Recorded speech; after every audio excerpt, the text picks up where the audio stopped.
Hello, welcome to the show. I am super excited to have a special guest with us today, Dr. Wendy O'Connor. Dr. O'Connor is a Stanford-trained positive psychologist and life strategist for women, dedicated to helping individuals break free from mindset blocks, build unshakable confidence, and design a life that truly aligns with their deepest values and desires. We'll be diving into the world of positive psychology, the importance of living a life by design, and how to be more compassionate to ourselves. Let's bring her in. Dr. Wendy, welcome to the show. It's so good to have you here with us today. Thank you so much for having me. I'm very excited for our conversation. I know it's been a little wild in the making, so I am so glad that we finally are ready to record this amazing episode. And to kick things off, can you share with us what positive psychology means to you and how it can be a game changer for women who are striving to live a more fulfilling life and meaningful life, right? Or intentional. I say intentional. More intentional Both. life. Both. I believe both are extremely important. For us to have a more meaningful existence, we need to live a more intentional life. They go hand in hand, truly. So for me, I started in my practice in my career as a clinical psychologist. And I went through a period after having 3 children in 15 months. This was like the precursor to the shift. Oh, I wow. started to feel a really big shift for me. Yeah, it was a huge transition, as you can imagine. And I started to find that I'm sorry to interrupt you, but 15 No, go months ahead. in between all of them? So I had my first daughter, and then I had twins 15 months later. Wow. Yep. So I had 3 little girls at 15 months, right? And so this was a period, of course, of total transformation of just what life feels like. And I started to find that the life that I had designed as a clinical psychologist suddenly had these pieces that weren't lighting me up anymore. And I started to feel differently than I had, which was more of like the languishing, the checking the boxes, the going through the motions, the just doing the thing I need to do to get through the day, and then trying to hopefully get some sleep at night and waking up and doing the groundhog effect of life. And I was like, this can't be it. This can't be it. My sentiment was like, this cannot be as good as it gets. There's no way. And so I started to ask myself, like, okay, so then what is? Like, what's missing? What needs to shift? And so what I had realized over just my own journey of exploration and doing the internal work and getting very, very curious, really, is what I discovered was that I was in this state of survival. And I was no longer feeling like I was in this place of thriving. I was surviving. I wasn't thriving. And to me, it was like, this is not the way. So I came across, and I learned a little bit previously, but I rediscovered positive psychology, which is really the science of happiness. It's like, it's about what it takes to live the good life, what it takes to flourish, what it takes to feel good, what it takes to create a life that you're like, I'm so fulfilled by it. And I thought to myself, this is exactly what's missing. I'm doing all the things I'm supposed to do. I'm doing all the shoulds. I'm doing all the things I learned to do to create success. But I'm missing the piece that matters most, which is happiness and fulfillment. And positive psychology became this very natural, organic insert for me of like, this is the thing. I need to embody more of the positive psychology work, the research in my life as I design my personal life, but also my work life needs to shift. It's not doing it for me anymore. So I shifted from focusing mostly on the clinical work into the coaching world. And I started to coach women as I did the work myself and moved through these hurdles myself. I started to coach women on how to design their happiest lives using the science of happiness, because like there's no cooler science than that of happiness.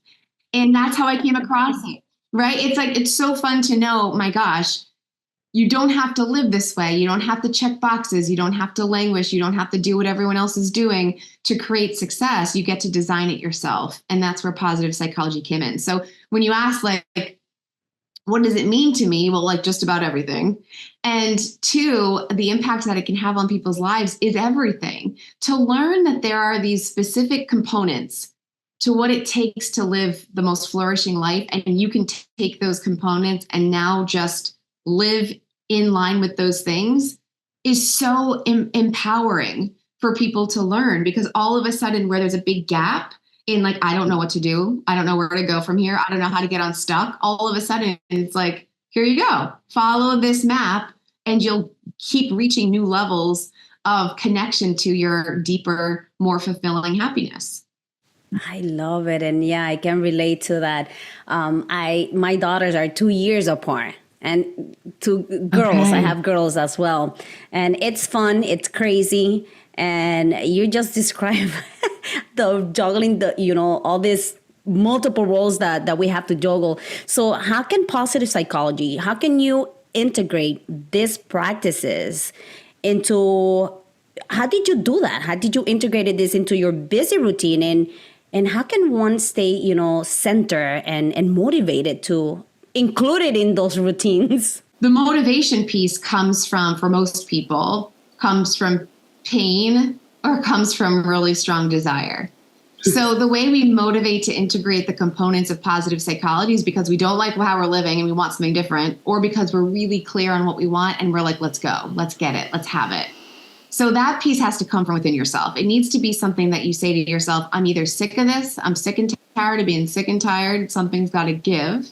Or you say to yourself, I know what I want and I don't have it, like I want to get it, let's go. So that's the piece around like, how do you motivate? You have to want it. Like anything else that we have, like, you have to want it. And you need to commit to the pursuing of it. It's not just a one and done, like, okay, Wendy's going to tell me these 6 elements of the PERMA-V model of positive psychology, the tools that really make the difference in happiness. And then I'm going to know them, and then I'm going to be them, and then it's going to change for me tomorrow. It's like the commitment to living a life by design means that you're showing up on purpose every day and you're making decisions that are a match for the way you want to feel in each of these categories. I'm happy to share with you what those are, if that's something that you're curious about. But the idea is really like, how do we do this? Well, we take these tools and we map them into our current life, but they come from this place of creating some self-awareness. Where am I not thrilled in my life? Where am I not thriving? Where am I not lit up? Where am I not excited? Let's start there. And then we can talk about how these tools are going to elevate your life experience. Yeah, but you said a key there. It's like really wanting. And I feel like a lot of the times, and sometimes I include myself in this, but it's like we want like that little magic pill that, it's like it's going to do everything for us. And yeah, everything, nothing comes easy. You have to go and you have to trust the process, and you have to go ahead and do it, because nobody's going to do it for you. So, and I'm curious now to know, but I just want to know, because sometimes we're like, okay, so I know I need to be motivated. I know I have to create it for myself. But many mompreneurs face this imposter syndrome when balancing, business and family life.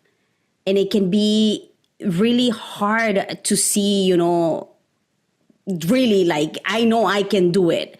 What strategies, and maybe that fits into that curiosity that you were talking about, what can help, all other moms out there to help them to be confidently and own their own success? Because you said that, we have to create our own successes. So how do we create that successfully and lead with confidence? I don't know if I make any sense with the question, but I was just thinking about the imposter syndrome. I feel like we could do a podcast episode on each like part of your questions, because they're so good and they're so in depth. Like we could just unpack it for days, truly. But for the purpose of our episode today and giving people really an introduction to what this work will do for their lives, I don't believe we actually lead. Most people don't lead with confidence. Confidence is something that we create for ourselves through courage. So we don't actually, and this is a big mistake a lot of people make. They say to themselves, I'm going to wait until I feel more confident. I'm going to wait until I'm more confident. I'm going to wait until I know it better, until I get another certification or another credential, another letter behind my name. I'm going to wait until I've like proven myself. Then I'm going to, and it's like, no, you're not going to, you'll be waiting forever. So stop. It's like a dead end. Stop the waiting game, because you're just delaying what you want. Stop delaying what you want by waiting for the some days. The other piece, though, is that you need to know most women aren't leading with confidence because they don't have it yet. And you don't actually need confidence to create massive success. This is a surprise to many people. When I started, and I was like, I'm a psychologist now. I have my degree. I graduated. I did my postdoc and my internships, and Stanford signed off on me and was like, go ahead. And I opened my practice and I sat in that chair on day one and was like, what the hell is going on? Like, I'm supposed to now suddenly know all the things I need to know to help people in their lives. Like, oh my gosh, I was not leading with confidence. I was leading with courage that day. And I've continued to lead with courage every single day. The day that I decided I'm going to shift and my clinical work's not going to be primary, and I'm going to become a coach, and I'm going to teach women how to be happy, and I'm going to teach entrepreneurs how to create massive success through happiness and alignment.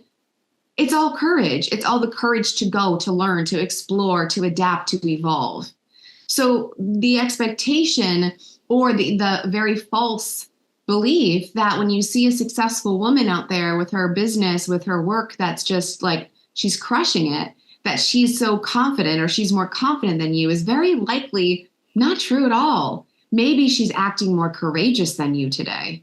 Maybe that's the biggest difference. And I honestly believe that it is.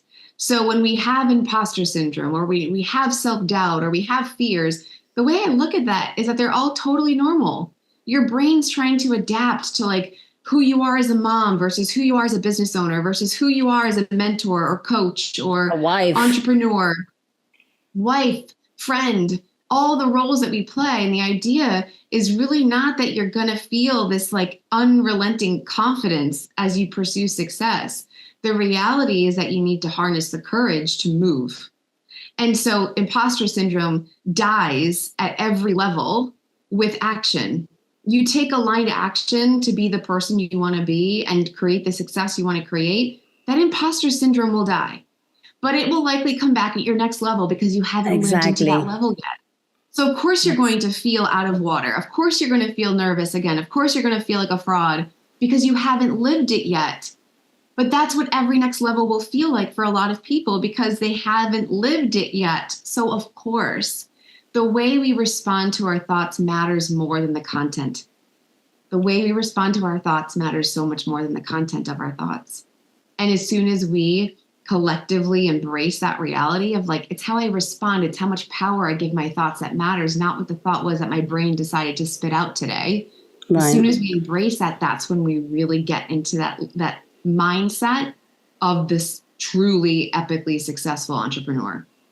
I love that. You know, I used to hate the word imposter syndrome.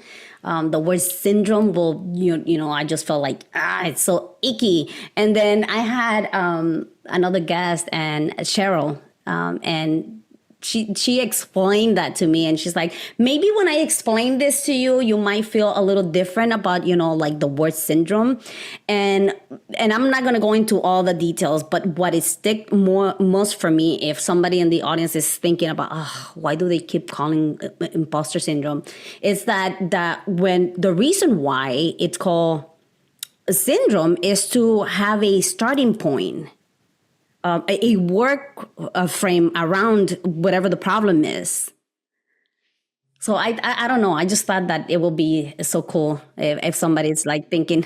It is interesting because this is actually something that's come up for years in my work, from the clinical days into the coaching days, is really this idea that there's people who really love and feel comforted by having a name for a thing that they're experiencing, because it makes them feel like they're not alone. Oh, it's a real thing. There's a name for it, or there's a diagnosis, or there's a cluster of symptoms that means this thing. That feels like comfort to a lot of people because they're like, okay, it's not me. I'm not the only one. There's not something wrong with me. There is this experience that people have, and we call it this. And so a lot of times they're the folks that really find the comfort in that naming of a thing. And then there's many of us, myself included, that's like, I don't need to name a thing. I don't care what it's called. I don't like labels. Let's get out of here. Like, that's what it is. It's like you're on a road trip and you end up in like a really uncomfortable, shady town or something. And you're like, what's this town called? Can I learn about this town? You're like, no, get the hell out of here. Like, just get out of here. So for me, it's like imposter syndrome or feeling like a fraud or having self-doubt. It's like, okay, brain, like you're doing the thing you do, but I don't need to rest here and learn about you. I'm interested in actually feeling different than this. I actually am going to create different results than where you would lead me with these thoughts. So let's just get out of here. So it's interesting because I've worked with both types of people and it's perfect either way. The people that really like to know the thing and what it's called, and the people who are just like, let's just get the heck out of here. I'm not interested in staying more than I have to. Let's move on. So I tend to be of the let's move on variety. Oh yeah, I guess I'm sometimes in between. It's like I hate naming things. I hate labels. It's like stop labeling stuff. It's like it's crazy. But I love your advice on just getting the imposter syndrome out of the way. So building on that. Many mompreneurs face, mindset blocks. So let's talk a little bit about mindset, because this is a subject that I really love talking about, how to shift our mindsets and, how to get the mindset blocks out of the way, it hinders your progress. So what are some common blocks and practical steps to address the, achieving your goals or your business goals, whether it's family goals and business goals? I tell people this should be a blend of both. It's how you prioritize your time with your family and you prioritize your time with your business. So how can we do that? Yes. It's funny you bring this up because I just did yesterday a post on this. And I said, to put it quite simply, your mindset is sabotaging your success. And the reason your mindset is sabotaging your success is because you're giving it permission to. Too many of us are allowing the thoughts that we have, and we'll talk about those mindset blocks, are allowing the thoughts that we have to have more legitimacy, validity, truth, and power than they should have. And when we do that, we completely disempower ourselves to create the results we want in our lives. And it doesn't matter if we're talking about relationships, finding love, parenting, living in line with our values, creating a ton of money, impact. It's all the same. If we give our negative limiting beliefs and thoughts and stories more power, legitimacy, and credibility than they deserve, meaning at all, truly, we are going to be delaying and sabotaging our success. But when you look at stories or you look at negative thoughts, let's say a couple of these mindset blocks, what if it doesn't work? What if I fail? I'm not good enough. I'm not smart enough. I'm not successful enough. It's too late. It's too early. These are the mindset blocks. I'm too old. I'm too young. I've had clients come into my world and they're like, I'm too young to be taken seriously. And actually, funny enough, in my early career, this is what I would hear from a lot of my patients. They would come in the room and be like, oh my gosh, you're so young. Can you really help me? And I remember thinking, I don't know, but I'm here to try. Like, let's try. Let's see. Let's go. Like, I don't know. Like they're wiser than you. Right. And so this idea of like, oh, I'm too young or I'm too old, like we need to really look at these thoughts and be like, it doesn't matter. Like your customers, your clients do not care how old you are. What they really do care about and what they were asking me was, can you help me feel better? Can you help me solve my problem? Can you help me reach my desire? That's all people care about. And so when we think that our mindset blocks need to be healed, overcome, annihilated, argued against, refuted, we're giving our thoughts way too much power. And Yes. I say this as a psychologist, right? And so mindset work is everything. Success is 90% mindset, meaning you need to hook into the mindset that lets you, guides you, and drives you into action over and over and over again. Because action is what's going to create success. Action yields results. So if you're paying attention to and you're feeding this garden of negative thoughts, fears, doubts, and stories, you're not going to create the level of success you want. So to me, it's like, okay, we've got these 10 examples of mindset blocks. What we do with them is the same. We respond to them differently. We don't give them power, attention, and credibility. We're just like, okay, brain, you're doing your thing. Now let's get into action. So I'm going to focus on the thoughts that are like, let's freaking go. Let's get out of here. Let's feel better. Let's create different results. Let's design the success that I want today instead of wishing, hoping, or waiting for the annoying clouds to pass. That's the mindset work. And so a lot of people, again, will think, I don't believe it fully. I don't believe in myself fully. I'm not sure I can really do it. And so I'm going to wait till I believe in myself more fully to go.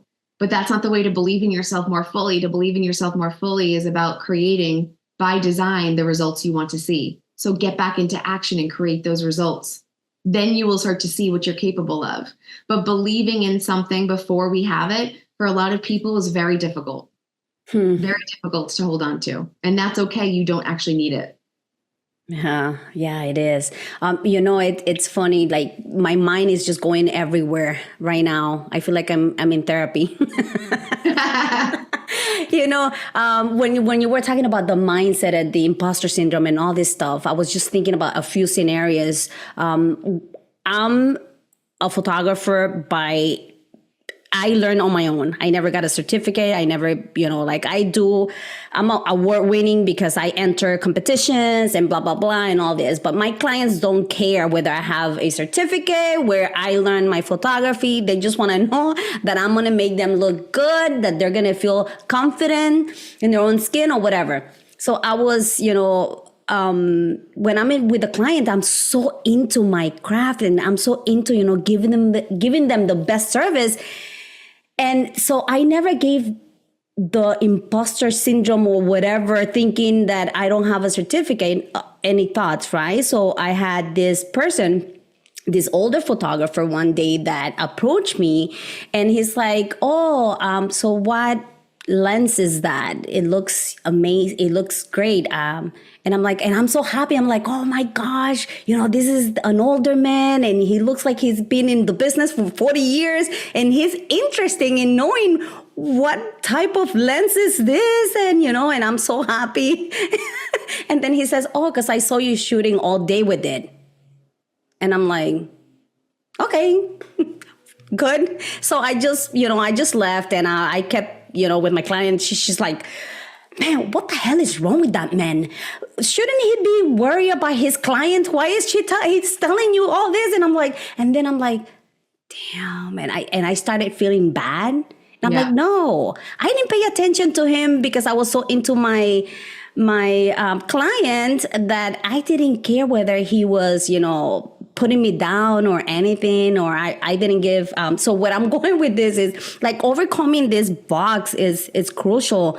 And this is a topic that I really, really love talking about. So considering the personal experience of many women in their 40s and 50s and 60s, what steps they should take to design, because you were talking about designing a life or designing a life by design.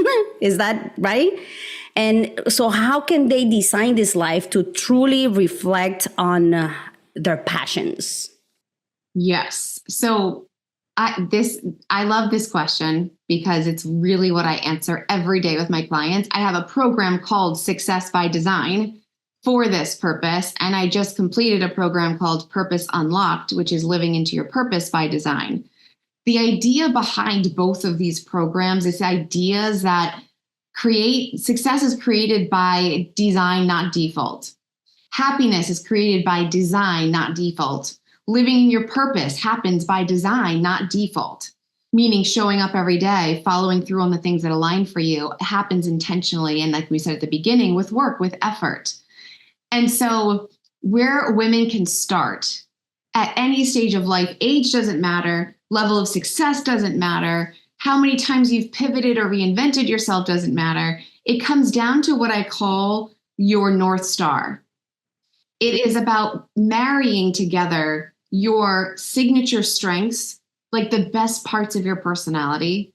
It's about marrying those signature strengths with your core values, what matters most to you. And the third piece is your desire. So when you know and connect with and let guide your decisions, your strengths, your values, and your desires, this is how you create a life and a business and success by design. It comes down to those three components: my strengths, my values, my desires. And so I have mine written down because this is very helpful, like a little cheat sheet. Strengths and values are the ones that I come back to over and over again because my desires shift over time. Desires change in different seasons of life, in different seasons of business, in different seasons of growth. So having the strengths and values here for me is always like, this is the reminder that I'm on the right path. I know and trust that I will do my best work on this planet if I'm in alignment with who I am and who I'm meant to be. I will not do my best work and I will not create sustainable success if I veer very far away from these things. So the work that I take women through is, as an entrepreneur, it's easy to think you're supposed to chase something, chase the time freedom, chase the financial freedom, chase the impact, chase the success, chase the money. And it's not about the chase at all. It's about embodying the authenticity of who you are and who you're meant to be. So it's really taking these pieces of who you already are. And a lot of women will think like, I'm lost, I need to find myself, or I'm stuck and someone needs to like unstuck me from the mud. And you're like, no, you're just actually disconnected. You're just disconnected from your truth. You're just disconnected from who you are and who you're meant to be. That's all. So living a life and by design and creating success by design comes down to who you are, what you desire, what you're about, what you stand for, what matters to you, and the best parts of you. Because the way I see it, why are we entrepreneurs if we don't want to have a freaking blast and have the time of our lives doing it? But we're not going to have a blast or the time of our lives doing it if we feel like we're constantly in scarcity mode or we're chasing something we don't have. But when we flip that script and we're like, I'm connected to who I am, what I'm meant for, what I'm about, what I stand for, and I go, I move, like that's when it gets super fun. That's when it gets super meaningful. And that's when it creates incredible success. Oh my goodness. Wow. You said so many amazing things. So where do you keep that? Do you keep like a sticky note? My handy dandy values and strengths necklace. I don't wear this around town, I promise. But I created this years ago at a workshop that I went to when I was in this self-exploration phase of, it's not time to retire. It's time to reinvent. Like, what are we doing? I created this and I've always had this since, and then I added the values to the back. So I encourage you, when we can include in the show notes, there's a values assessment, there's a strengths assessment. Both of those, doing both assessments really will help you bring clarity to what the best parts of your personality are, who you are at your truest, and what matters most to you. And that's a really great place for people to start, because you write those down and you have 5 values and 5 strengths and you're like, okay, I've got something to start with here. Now I want to figure out where in my life are each of my strengths highlighted, each of my values reflected, and what parts of my life are they not? And then that gives us enough information and awareness to say, oh, okay, I know where to start doing the work. I need to close the gap here. I need to live more into this value or more into this strength. That's where the work begins. And if you can't tell, it's very exciting work that I could talk about all day. I know, I love it. And, for the listeners who are not watching this, she just showed me, what do you call that? The name tags that you get at the conventions or things like that. I used to have them on a sticky note everywhere. in the mirror. And my family is like, what the heck is this, mom? What is all this? But I will have it on my mirror. Like now I have it on my phone, like if I have to look at, and when I get discouraged, or when what you were saying, like when you reach that next level, it's something new. It's something that maybe excites you and freaks you out at the same time. So going back to that, the core values, or the, whatever you want to put in there, you have them there, and it's like a little pick me up. It's just a reminder. Yeah, it's just a really easy way to reconnect with yourself. And I think when it comes to creating your vision for your next level, whatever that is, I like to say that it's going to be like the majority of it, like I want you to think about it as your goals or your vision for your next level is meant to be like mostly sexy with a side of scary. Mostly sexy with a side of scary. Like, I love that. That sounds amazing. I want to have that, be that, become that, achieve that. And it may scare me a bit. It's like, that's the perfect match. That's what we want to pursue. I love it. Wow. So how do we, oh my goodness, that you had me thinking about that. It just went poof out of my head. So I love that you provided all these, excellent strategies for intention. So speaking of prioritizing changes, it can be overwhelming. And, we were saying like in the 40s, 50s, and 60s, we reach a different level and different challenges. And sometimes we're like, I'm 49, so I'm close to my midlife. And, a lot of people get scared. I just get excited. I'm like, oh, what's the next level of me? Yes. What is the new thing? But a lot of people mistaken when we think, oh, you reach your 60s, you don't have any more problems, you don't give a crap about this, it's not that we don't give a crap, because I've talked to 60 years old that they're reaching another level and they get a little scary. And where I was going with this is, how can you prioritize the changes that will lead to a more balanced and fulfilling life, both personally and professionally? I think we cover that. But I feel like something it's missing when you reach the next level and are just confused by all the changes that is going on. And I think I just confused myself. Yeah. I was just thinking that was so funny, because you're like, wait a second, what about when you're confused? And then you're like, I think that's me. I'm confused right now. Yes. So, right. This is when I would say a couple things. One, we always want to get back to basics. And that's why I keep my strengths and values so handy. It's like, it's just those moments where we're caught up in a storm of a season of life. Those moments when we feel really disconnected and we just took a detour and we're like, wait a second, where was I going? And why did I get off this exit? I don't even know what's happening. The moments in life that just like rattle us a bit, right? It's very normal to go through those seasons and to feel confused about not only where am I headed, but where am I now? Right? I mean, I'm of the age, if it's an age thing, that I walk into a room and I'm like, what am I doing here? There was a reason I came into this room or started this conversation. Where was I going? What am I doing here? And it's like the back to basics is a really important tool to use. And it's just this. Okay. Who am I? Like when we think about entrepreneurial women, like what's my purpose as an entrepreneur? Why does my business exist? Why is it here? What am I solving? Who am I helping? Why? And then what do I want? And most of the time, if we're honest with ourselves, we can answer both of those things. I know as an entrepreneur what I'm solving for. Women who aren't living at the level of success and happiness that they want to. Okay. Why am I doing it? Because it was me and I changed my life and my business. And so here we are. And I want to share how to create success faster for other people.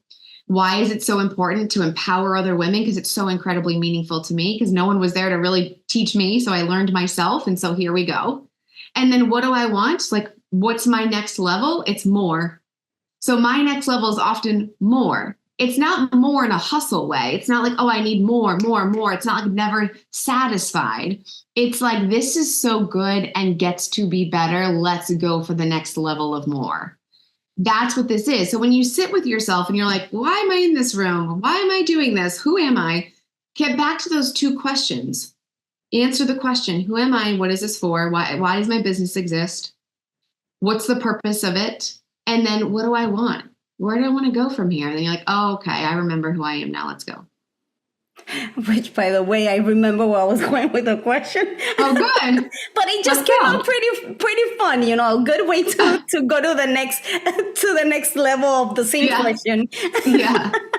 I was gonna go to self-compassion because sometimes we're like all over the place and we don't give ourselves some grace. But you said something there when we're confused, and it's okay that changes too.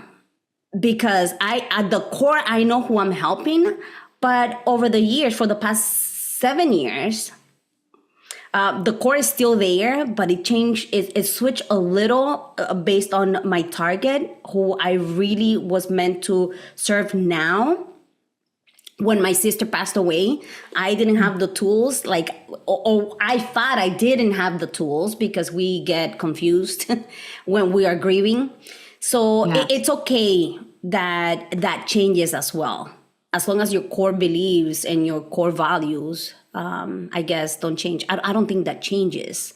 It's just they don't really change much over time. You're meant to help, right? That's right. They don't, like, the values and strengths are they stay the same mostly. And so the idea more so is just, yes, self-compassion, but also more than self-compassion, it's like, I call it permission. Give yourself permission to change your damn mind. Give yourself permission to choose a new path. Give yourself permission to start over. When I said that I was going to be transitioning from a clinical psychologist with 2 thriving practices to becoming like a happiness coach, people were like, okay, like, all right, like, if you're going to, like, best of luck to you. This sounds bizarre. And so people won't get it. And we're not doing it for others' approval. We're doing it to live in our truth. And we're doing it to pursue something that excites us and that could be, very well could be, our next level of happiness and success and fulfillment. And that's all that it is, and purpose. So the idea that I'll often say, our decisions are not meant to be life sentences.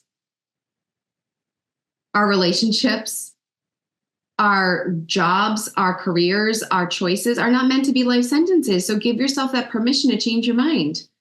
You get to figure it out as you go. And the idea that you should have it all figured out before you go is bogus. It's not true. And it just keeps people really out of their lane for who they're meant to be. So give yourself permission to pivot 1,000 times, change your mind a bunch of times. You want to niche down in your business, niche down in your business. You want to go more broad and just have particular offers for particular niches, do it that way. You want to completely revamp your entire model and create something that's like never been done before, go. You don't need permission from anyone else but yourself. You don't need others' approval or understanding. I'll often have women that will say, people don't get it. They don't get me. They don't get that I'm like so driven or so ambitious, or I want to do these new things. They don't get why I want to do this. They don't get why I'd be doing this or making this decision. It's not for them. They're not your ideal customer or client. It doesn't matter what they think. So stop caring so much what other people are going to think or how they're going to judge or how they might criticize or how they might receive or not. Your dreams, they're not their dreams, they're yours. And don't let other people's limitations derail your dreams. They're just thinking from the way that they see the world and not thinking from the way you see the world. Let it go, right? Let it go. Live more freely, live more flowy, have more fun. That's what this is about. That's why we're entrepreneurs. It's not meant to be this grueling checking in and out, like clocking in and out experience where we just feel like we're grinding all the time. It's meant to be fun. You're meant to have a great time. And if you're not, change your mind, change your course, do something else. It's okay. Give yourself some grace. And yeah, it's like you said, it's your dreams, not theirs. It's like when I started the podcast, I love talking to people. And a lot of people told me, it makes sense. You like to talk a lot. It makes sense. Now I see it. I got good vibes and also like, oh, so now she's doing podcasting. What else is she gonna, she's crazy. I love it. I love it because, it means that you're doing it. You're going in the right direction. It's important to you. So speaking about self-compassion, how you build the confidence and overcome this mindset block with self-compassion, and what is the difference between self-compassion and self-pity? Because it can get confusing for some people. Self-compassion is not the same as self-pity, so how do they differ? So self-compassion I see as an understanding of self. Self-pity is feeling bad for yourself. Self-compassion is just like, I'm going through a hard time right now. This is really challenging. This is very difficult. This is painful. This is hard. Self-pity is like, this is the worst. I feel so bad for myself. It's always this bad. I'll never get better. I suck, right? It's like feeling bad for yourself of just like, ugh. A victim. Like, yeah. And it's really more so I think of it as like a place that people kind of act, live, land. Like I'm in this place of self-pity. I'm focused on feeling bad for myself, not focused on where I want to go. Whereas self-compassion gets to be a really incredible catalyst to get you back on the highway. It's just like, this is really hard, so take it slow. This is really hard, take a pause. This is really hard, change your course. This is really hard, ask for some support or help. But it's always about like meeting yourself where you are from a place of understanding and then still choosing to take responsibility for where you want to go. Whereas self-pity feels to me more like this like dead end. It's like, I'm just going to be wallowing in this place of feeling bad for myself and I'm going to be stuck on it. And I'm going to talk to everyone about it. And this is going to be my story. And we all know this person. And I'm going to just be like on repeat, on record over and over again about the broken record of just woe is me. That's the self-pity. But self-compassion is really this way to like, I picture it as like we scoop ourselves up in our own arms. We give ourselves massive love, understanding, a hug, nurturing, and we get back on the road to our joy and success. Much like, you know, my daughter this morning slammed her finger in a drawer. And so she had a lot of pain and she came over and was like, Mama, you know, the drawer bit my finger. And so we had this moment of like, curl up and snuggle. Like, that's so painful. That hurts. And that because of the acknowledgement, the acceptance of, and the understanding, and the kiss on the finger, then she was able to get back up and carry on getting ready for school. And so a lot of people misunderstand self-compassion as something that's going to derail them or make them lazy or unmotivated. Like, you're an entrepreneur because you're already a highly ambitious woman. You're already a driven human. This isn't a problem for you. You're not a lazy human trying to be something you're not. You're an entrepreneur knowing full well it's not for the faint of heart. It takes dedication and conviction, follow through and commitment, but that you're going to do that in a way that's also a very human experience because you don't want to feel like crap every misstep, every failure, every mistake, every whatever. And I often don't even use the word failure because to me, it's like, what the heck is a failure? It doesn't exist. Like there's missteps or there's results that didn't happen and then we learn and we move. But the idea that we should just be these like tough people that have no sense of understanding of just the human experience of the work that we're doing, the way that we're serving, the heart that we put into our work, that we're supposed to just be these robots that just like buckle up and get back to work. It's just not the way. And it leads to a lot of burnout for people. So reminding yourself that self-compassion is actually a very helpful success tool is going to change the game for a lot of women listening. I love that. Wow, that's amazing. I love it. Yes. Self-compassion. Yeah. Self-pity. It's like a lot of people go there thinking that's, being compassionate, and it's not. It's just being a victim, and it's going to keep you in that hamster wheel that it's like a never ending or the rabbit hole that you just go down and it never. And you touch something else, but I'm not even going to go there because that's a big topic, burnout. And a lot of people just burn at every end. And at the beginning, when my sister passed away, I was just burning from all over the place. So I had to I have to be compassionate with myself and learn, not to go in that direction of self-pity. So let me switch it up a little because I am so curious about knowing this. What is your perception of beauty? Oh, is this a question you ask all of your guests? Yes. And I have another one. What comes to mind is that beauty is authenticity. It's just genuineness. Like beauty just comes in the form of being real, being yourself, flaws and all, gifts and all, strengths and all, minuses and all. Like it's just, I feel like beauty is just being you. And beauty comes from really letting yourself be you without filtering and diluting and dimming who you really are in the name of what other people will think. Like that's truly beautiful. Oh my God, I love that because it's going to lead me to this question, just that last piece that you just said. Being unapologetically you, to me, like this is something that I love talking about and that I encourage people to be authentically and unapologetically themselves. So what is one thing that you stopped apologizing for that helped you reach that next level of success? Something I stopped apologizing for, my dreams, just wanting to rise, wanting to go bigger, wanting to go bolder, wanting more success.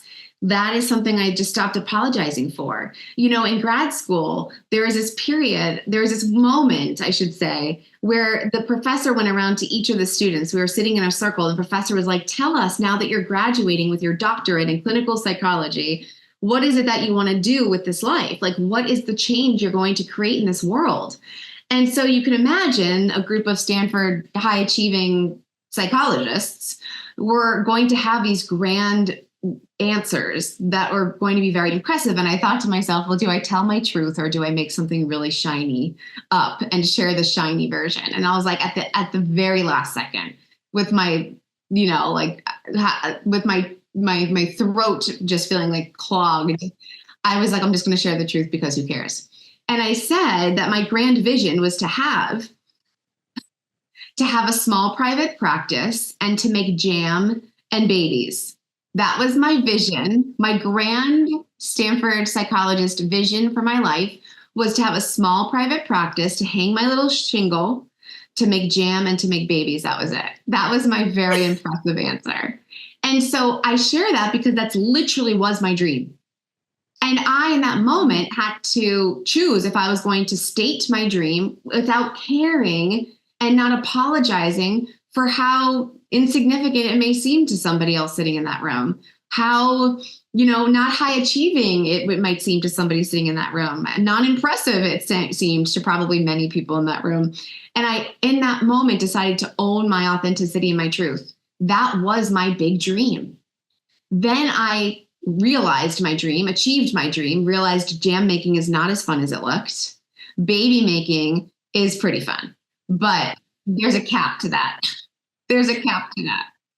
And the little shingle that I loved so much to hang and to work from became a source of not happiness anymore over time. And so I got to decide new dreams for myself unapologetically, even when the people were like, what are you doing? This is nuts.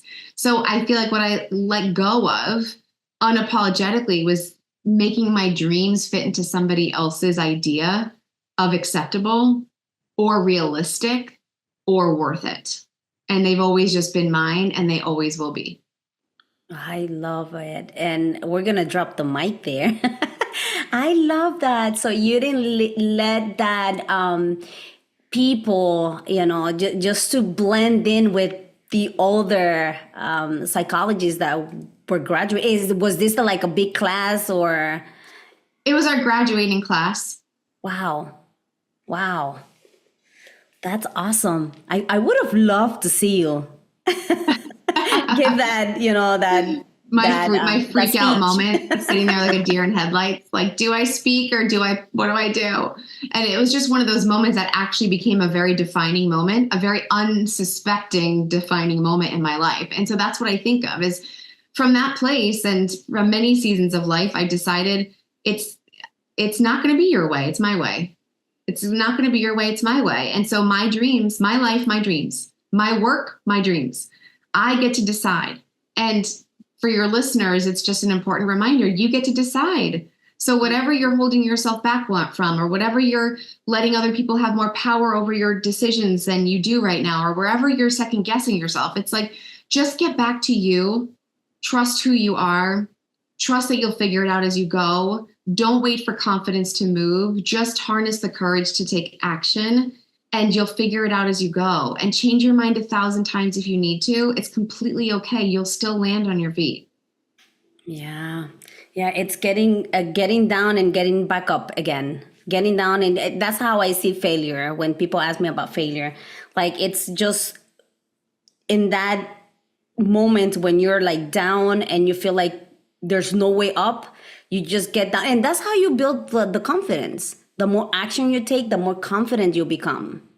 And then you reach the next level, and at the next level is going to be crazy. You're not going to be confident, but as you continue taking actions, and you're going to achieve a different result. You ask yourself better questions. Dr. Wendy, thank you. How do people call you? Do they call you Dr. Wendy or Dr. O'Connor? People call me Wendy or Dr. Wendy or the GOAT, depending on who you ask. The GOAT. Oh, I love it. I have a client who said that, and she's like, I'm just going to call you the GOAT from now on. And I was like, that is the most amazing name I've ever not even considered myself to have. So we'll throw it in the ring. Whatever you want to call me is fine. Okay, so you heard it here. Whenever you approach her, you have 3 options. I'll go with Dr. Wendy. Okay. Thank you so much, GOAT, for sharing your wisdom with us today, your insights on positive psychology and living a life by design. It was incredible, empowering, especially for women who are navigating the complexities of the different stages of life, and what's the best way that people can connect with you and learn more about you. Where are you more active? Yes, I'm most active on Instagram at Dr. Wendy O'Connor. So you can find me there. Come say hi, introduce yourself. I love meeting new people. And of course, if there's ever anything I can do to support you, just let me know. I have incredible masterminds and mini minds and programs to support whatever stage of success, of happiness, of fulfillment that you're at. Thank you so much. And to everyone listening, remember, it's never too late to pivot. And by the way, that's my word of the year. To reinvent yourself, or to design a life that truly reflects who you are and what you want. Whether you are facing new challenges or embracing new opportunities, you have the power to make it meaningful. If today's episode resonated with you, I encourage you to share with another woman who might benefit from this insights by Dr. Wendy. And if you haven't already, be sure to subscribe to the podcast, leave a review. That's how other people learn about the show. And check out the resources that Dr. Wendy mentioned. We will include in the show note. Thank you for joining us here. And let's embrace your journey with grace, with confidence, and the belief that your best years are yet to come. And don't forget to be authentically and unapologetically yourself. Until next time, take care.